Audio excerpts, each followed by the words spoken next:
नमस्कार, आदाब, सत श्री अकाल, अस्सलामु अलैकुम दोस्तों, प्यारे दोस्तों। आज हम आप लोगों के सामने उत्तर प्रदेश की लोक कथा कलियुगी पति भक्ति लेकर हाजिर हुए हैं। उम्मीद करता हूँ ये लोक कथा आप लोगों को बहुत ही पसंद आएगी। इससे पहले मैं आपसे एक गुजारिश करना चाहूँगा कि अगर आप चैनल पर नए हैं तो हमारे चैनल गोल्ड स्टोरीज़ को ज़्यादा से ज़्यादा सब्सक्राइब कर लें और बेल आइकन को प्रेस कर दें ताकि सबसे पहले कहानी की नोटिफिकेशन आप लोगों तक पहुंच सके। तो चलते हैं कहानी पर। क्या मथुरा, क्या बरसाना, क्या गोकुल, क्या नंदगांव। मतलब ये कि ब्रज क्षेत्र की इंच इंच ज़मीन पर पतिव्रता सुशीला की महिमा गाई जाती थी। लोग कहते कि अगर साक्षात पवित्रता नारी के दर्शन करना चाहते हो तो देवी सुशीला के दर्शन करो। थी भी यही बात। सुशीला की जिंदगी का हर पल अपने पति के लिए था। पति के दर्शन किए बिना वो जल न पीती। एक बार वो अपनी एक सहेली के यहाँ गई। सहेली का पति कहीं परदेश गया हुआ था, लेकिन खाने के लिए सहेली ने नाना प्रकार के स्वादिष्ट व्यंजन पकाए थे। सुशीला ये देखकर हक्की बक्की रह गई। वो तो पति की अनुपस्थिति में एक बूंद तक ग्रहण करने की बात न सोच सकती थी, इसलिए उससे न रहा गया। वो बोली, बहन, तुम कैसी स्त्री हो? तुम्हारे पति तो परदेश में हैं और तुमने अपने लिए इतनी तरह के व्यंजन पकाए हैं। भला एक पवित्रता के लिए ये सब शोभा देता है? सच्ची पवित्रता तो वो है जो पति को देखे बिना जल तक न पिए। सुशीला की सहेली बड़े मुंहफट स्वभाव की थी, दिल की भी वह बड़ी साफ थी। बोली, बहन सुशीला, ये सब ढकोसलेबाजी मुझसे नहीं चलती। अगर मैं अपने पति के बाहर होने पर भी अच्छा खाना खाती हूँ तो इसका मतलब ये तो नहीं कि मैं उन्हें नहीं चाहती। मैं तो जैसी खुश उनके सामने रहती हूँ वैसी ही उनके पीछे भी रहती हूँ। अगर कोई मुझ पर उंगली उठाने पर ही तुला होगा तो उसे मैं रोक नहीं सकती। बाकी ये तो सिर्फ मैं जानती हूँ या मेरे पति कि हम एक दूसरे को कितना चाहते हैं। सहेली के इस जवाब से सुशीला जल भुन कर रह गई। उसने मुँह चिनिया कर कहा, ये तो सब ठीक है, लेकिन तुम पतिव्रता नहीं हो। पतिव्रता स्त्री के लिए शास्त्रों में लिखा है कि पति की गैरहाजिरी में वो जल तक न पिए। सहेली ने इसका भी करारा जवाब दिया। बोली, ऐसे शास्त्र मेरे ठेंगे से। अंत में बात यहाँ तक बढ़ गई कि सुशीला तुनक कर अपने घर लौट आई। घर आकर सारा किस्सा उसने अपने पति को बताया। पति भी सुशीला को बहुत चाहता था और उसकी निष्काम पति भक्ति से बहुत प्रभावित था। फिर भी कभी कभी उसे यह ज़रूर लगता था कि ये सब ढोंग है। अगर पति एक महीना तक घर पर न रहे तो क्या कोई स्त्री बिना अन्न पानी के एक महीना तक रह सकती है?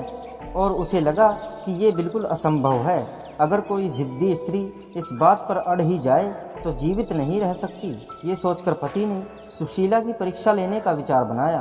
कई दिनों तक वो तरह तरह से सुशीला को कसौटी पर कसता रहा, लेकिन सुशीला हर बार खरी उतरती। कभी वो स्नान देर से करता तो कभी खेत से दोपहर ढले लौटता। कभी कभी तो ऐसा होता कि पड़ोसी थाली तक सामने होने पर वो बहाना बनाकर बाहर निकल जाता और दिन ढले लौटता। लेकिन सुशीला ने कभी भी पति के खाने से पहले पानी तक न पिया। एक दिन सुशीला के पति ने कहा, आज मेरा मन खीर और पुआ खाने का हो रहा है, इसलिए खूब इलायची गरी डालकर पुए और चिरौंजी किशमिश केसर डालकर खीर बनाओ।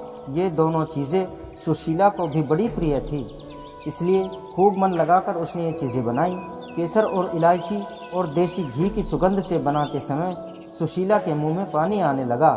चीज़ें बना चुकने के बाद सुशीला ने अपने पति से झटपट स्नान कर लेने को कहा, लेकिन पति को तो उस दिन धैर्य की परीक्षा लेनी थी, इसलिए काफ़ी देर तक वह ढील डाले रहा और टालता रहा।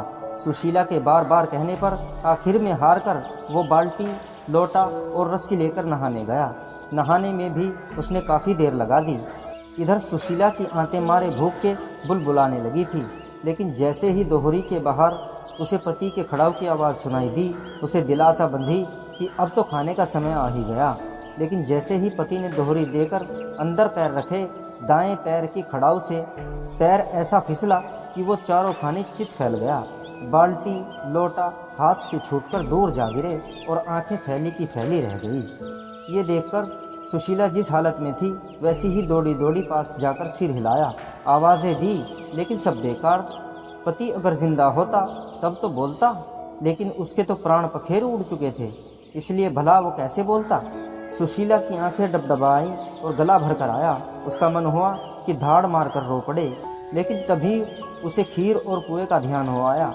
उसने सोचा कि पति अब मर ही गए हैं, रोने से जी तो पाएंगे नहीं। हाँ, आस पड़ोस के लोग ज़रूर जुड़ जाएंगे और तब खीर पुए खाने का मौका तो मिलने से रहा। इसलिए बेहतर ये होगा कि पहले मैं खीर पुए खा लूँ, तब रोना धोना शुरू करूँ। ये सोचकर वो चुपचाप गई और जल्दी जल्दी खीर उड़ाने लगी। पुए अगले दिन के लिए रख दिए, क्योंकि उनके खराब होने का डर न था। इसलिए यह थी कि पति मरा नहीं था, बल्कि मरने का नाटक किए पड़ा था। इसलिए अपनी पत्नी की ये सारी हरकतें वो देखता रहा। जब सुशीला खीर खूब जी भरकर खा चुकी तो झटपट मुंह धोया और लंबा सा घूंघट निकालकर पति के पास गई और सीने से चिपट कर रोने लगी।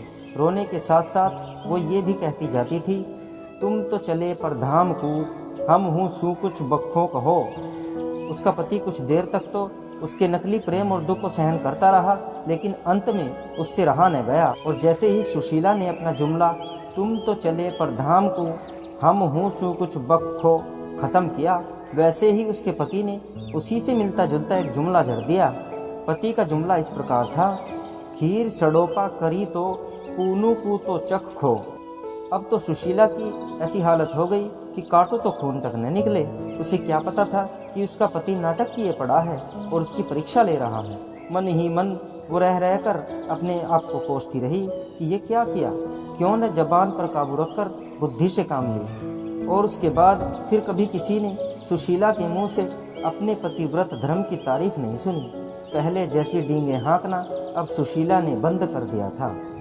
तो प्यारे दोस्तों, कहानी अगर आपको पसंद आए तो लाइक और शेयर कीजिएगा और हमारे चैनल को सब्सक्राइब ज़रूर कीजिएगा। बहुत बहुत शुक्रिया।